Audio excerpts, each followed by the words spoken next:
Good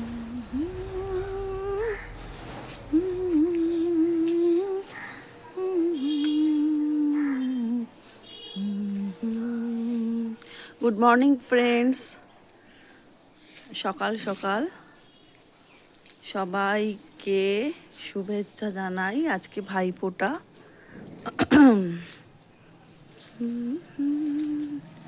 বাইরে ভীষণ সুন্দর একটা রোদ্দুর উঠেছে আর চারিপাশের পরিবেশটা খুব সুন্দর লাগছে, অসাধারণ। কিন্তু আমার ভাই আজ কাজের সূত্রে অনেক দূরে, বাঁকুড়ায়।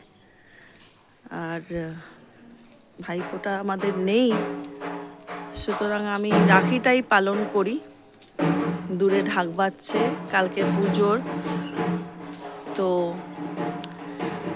এই আর কি ব্যাপার। আপনারা সবাই ভালো থাকুন, আজকে খুব ভালোভাবে দিনটা এনজয় করুন। ভাইদের, বোনদের সবাইকে আমার তরফ থেকে অনেক অনেক অনেক শুভেচ্ছা জানিয়ে এই মিনি ব্লগটা শেষ করলাম।